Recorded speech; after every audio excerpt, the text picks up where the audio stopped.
Il y a bientôt 40 ans que quelques familles Hmong s'installèrent ici à Cacao. Même si à l'époque, vous vous en souvenez, cela ne s'est pas fait sans heurts. Quand on parle de cacao, on se rappelle tout de suite, en tous les cas on y pense, à ce que Roura est devenu le grenier de la Guyane. On se rappelle aussi que des centaines de touristes tous les dimanches viennent ici à Cacao, que l'installation des Hmong en 77 à Cacao est un succès.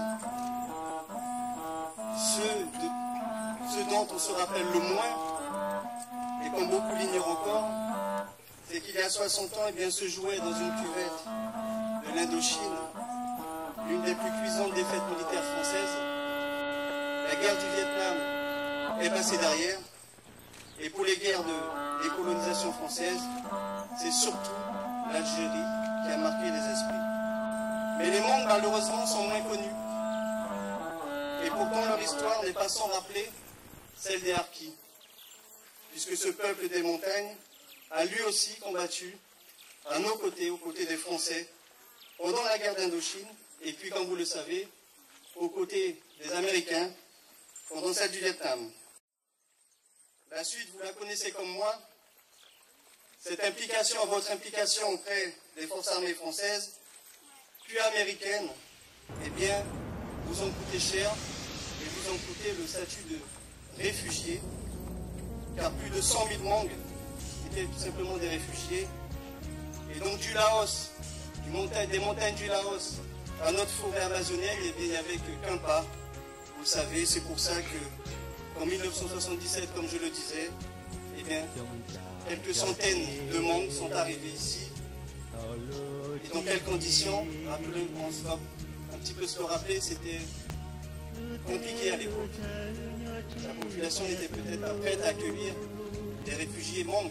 On ne savait pas qui ils étaient, combien ils seraient à la fin. Et le parcours fut long, puisque arrivé de nuit, bâché dans les véhicules militaires, vous êtes arrivé ici de nuit. Et aujourd'hui, on voit le travail qu'il a mis. Et notamment chez nos parlementaires français, qui ont essayé de faire aboutir des choses, mais finalement, rien ne s'est fait. Et ce statu quo, eh bien, mena, ça je l'ai appris après, un colonel français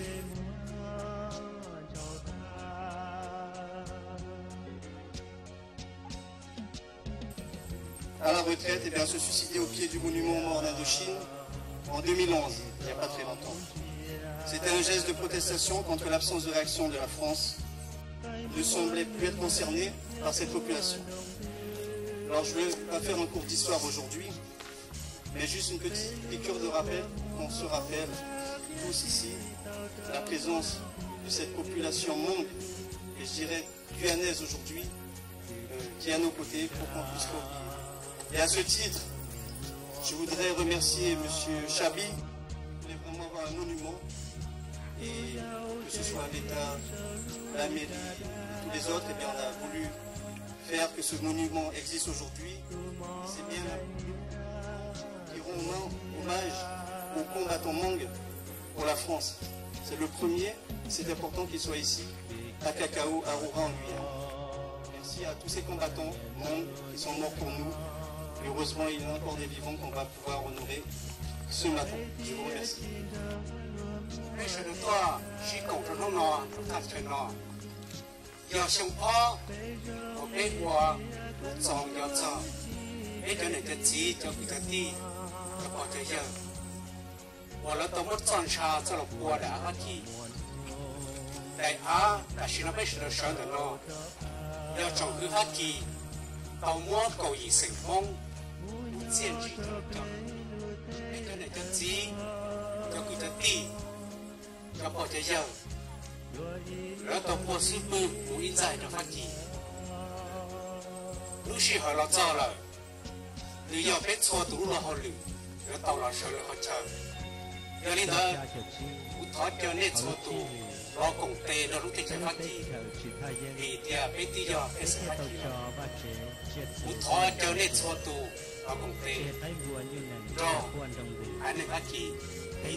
Ya neng pishwa Nyo ya kashilu Tropete tuteki Esel zinzi Yo de anga Ne chondao. C'est ici, à Cacao, village aux allures traditionnelles, que vous avez décidé l'érection d'un monument rassemblant les clans et les générations. Un monument qui accueille, le temps d'une halte recueillie, les monts d'Aubigny-sur-Mer, de Jaoué et ceux de Minneapolis et de Rokopoua. Vous êtes un peuple de l'Asie, un peuple des montagnes. Mais c'est là, en Amérique du Sud, si loin des moussons, que vous avez construit ce monument de pierre, humble et éternel comme vous. Ce monument, vous l'avez voulu témoin enraciné, comme un vadémécum qui sera confié à chaque nouvelle génération, combien furent courageux ceux qui la précédèrent, si loin, tellement héroïques. Le ministre Todeschini a rappelé lors de sa visite ministérielle l'engagement remarquable des Hmong durant la guerre d'Indochine. Je le cite. À côté des officiers français parachutés pour organiser la résistance à l'occupation japonaise, combattaient les Hmong. Environ 2000 ont été entraînés par les Français en Indochine. Parmi eux, Pupi Lingfu et Cho Kang-yo, décorés de la Légion d'honneur, ou encore Yat Tsong-si et Moa Tsong-fong, que je salue ici, à qui le titre de reconnaissance de la nation a été remis en 2011. Victimes de la guerre civile qui éclate au Laos dans les années 70, les Hmong se réfugient en France et ce choix de la France, de cette terre amie, ils l'ont fait ici aussi en Guyane. Fin de citation. Ce monument, Ami Hmong, vous l'avez voulu aussi parce que vous êtes un peuple de l'oralité et de l'exil, un peuple sans État, forcé de se déplacer toujours, de fuir partout les conflits. Votre langue est parlée partout dans le monde par plus de 2 millions de personnes dispersées. Et c'est justement parce qu'ils étaient pourchassés que les combattants Hmong en Indochine, par prudence ou par nécessité, ont abandonné leurs papiers, ceux de l'armée française par exemple, ce qui leur aurait permis d'être reconnus anciens combattants par la France. Comme les Tziganes, vous êtes un peuple de la parole, un peuple du mouvement, un peuple du départ. Or, amis Hmong, puisque vous voilà installés ici depuis près de 40 ans, c'est à ce monument que revient désormais la mission de conserver le souvenir. Et notre présence, pour la deuxième année consécutive, autour de son ombre bienveillante, consacre cet espace tout entier comme lieu de mémoire. Alors que la mémoire collective tend à se centrer sous le souvenir des 2 guerres mondiales, celle des autres conflits ne peut être effacée. Parmi ces derniers, la guerre d'Indochine a marqué durablement les esprits par son éloignement géographique et par l'âpreté des combats qui s'y sont déroulés. Partout, l'adversaire imprévisible, dans un combat où, comme l'écrivait Jean Lartegui, l'homme luttait contre l'homme avec à peu près les mêmes armes, le courage et l'endurance l'emportaient seuls. Je suis ici parmi vous, le représentant de l'État, cette abstraction qui, dans un pays comme le nôtre, depuis des siècles, entretient l'héritage de la nation pour éclairer le présent et mieux préparer son avenir. Je suis ici dans ce lieu de mémoire pour vous dire, amis Hmong, acteurs d'une guerre lointaine et méconnue, que vous avez bien mérité de la patrie.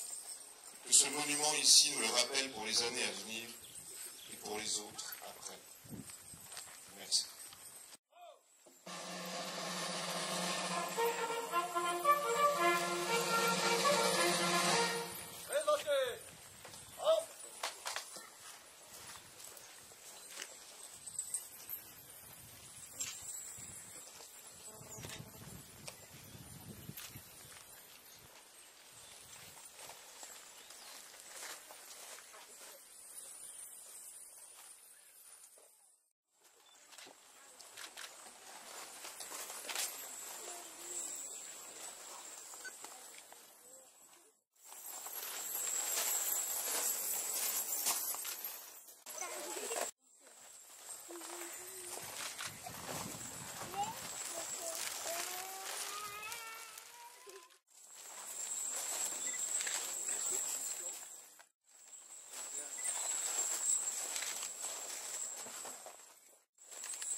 nó là cứ rau xe thì cứ chọc tôi chọc kỹ tôi là điều xe này tôi còn ta kỹ rau xe rồi tàu hai thì cứ lâu lại cứ tàu ba lượt chạy hữu phát kỳ nhau đầu tiên chìm là thấy ít thế cho một đôi châu là cứ hai trâu trồng cứ trồng ti trồng mình tươi mình nhỏ xe này lâu lại lúc nào cũng nói nhau ta chỉ nào cũng muốn chơi chọc bê chồng lại cứ hai là chơi trâu này trồng mình tươi mình nhỏ hai chơi là lù con của mông bố đó này sẽ đây cả sẽ để tao tại kỹ đặt cái nhà rộng nhau một giờ một sẽ thở lên thở từ riêng giá toàn đây cả tao tại kỹ hơi vàng một giá toàn đây chỉ tôi chỉ cần